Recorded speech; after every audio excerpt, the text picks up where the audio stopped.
Swastiastu. Namo Buddhaya. Salam kebajikan. Salam sejahtera untuk kita semua. Salam Pancasila. Salam literasi. Yang terhormat Bapak Ibu Dewa Juri, yang saya hormati Bapak Ibu sekalian, yang saya banggakan teman-teman peserta lomba. Perkenalkan, nama saya Justinus Renaldo Papo. Saya berasal dari SDN Presbonawa 1. Kali ini saya akan membawakan cerita yang berjudul Rendo Ratirua. Mau dengar tidak? Pada tahun 1561 di sebuah wilayah bernama Kemo, Kabupaten Ende, Provinsi Nusa Tenggara Timur, berdirilah sebuah benteng Portugis megah yang menjadi saksi bisu berbagai peristiwa penting. Benteng ini dipimpin oleh seorang komandan tangguh yang bernama Luis Fernando. Karena kumis panjangnya yang melingkar dan berwarna merah, penduduk pribumi menjulukinya Luis Fernando Atapumitoro, yang berarti Luis Fernando yang berkumis merah. Di benteng ini, Luis Fernando hidup bersama putri cantiknya, hasil pernikahan dengan seorang gadis dari desa Numba yang terletak di bagian utara Pulau Ende. Putri mereka diberi nama Rendo. Rendo tumbuh menjadi gadis yang memikat hati banyak pemuda. Dengan rambut panjangnya yang terurai dan kulit putih lulusnya, Rendo seringkali membuat siapa saja yang melihatnya terpana. Rendo, kau begitu cantik dan anggun. Seringkali JB Jawa berkata dengan kagum. JB Jawa adalah pemuda yang tampan dan baik hati, yang selalu setia mendampingi Rendo. Aku akan selalu ada di sisimu, Rendo, janji JB Jawa.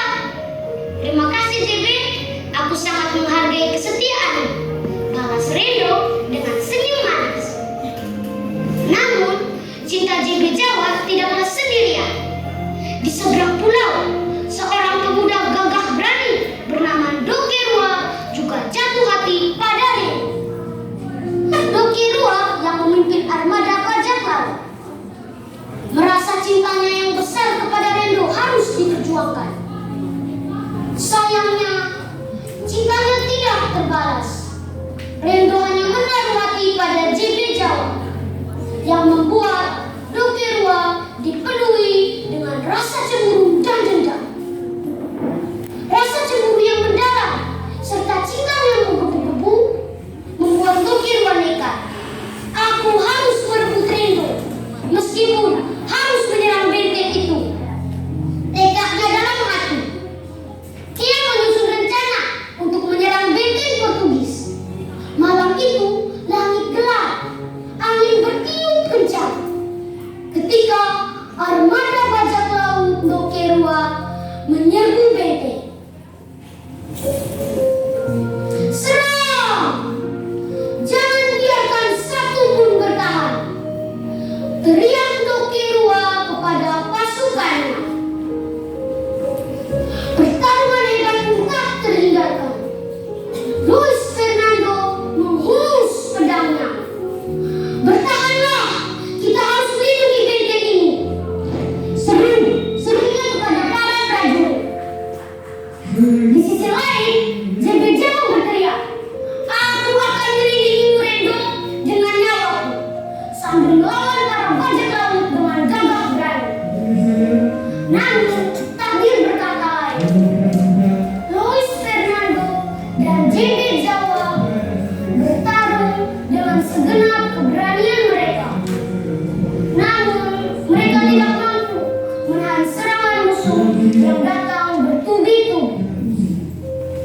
Dalam keheningan yang mencekam, Luis Fernando jatuh dengan luka parah. Aku telah gagal. Maafkan aku, Rendo.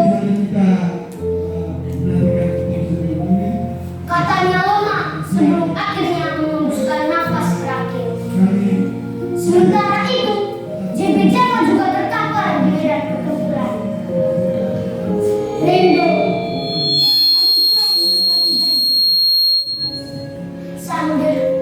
Sambil bisiknya sebelum akhirnya menghembuskan nafas terakhir. Dalam kesedihan dan kekacauan yang mendalam, Rendo bersama dayangnya yang setia Tonjo melarikan diri.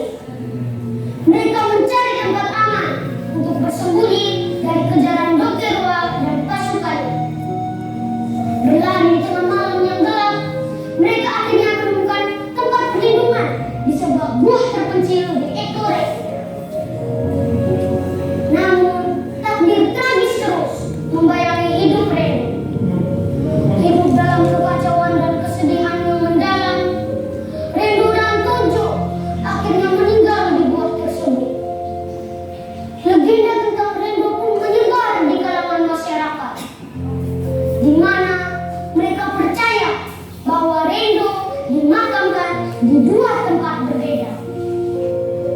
Cerita ini kemudian dikenal dengan sebutan Rendo Raterua, yang berarti Rendo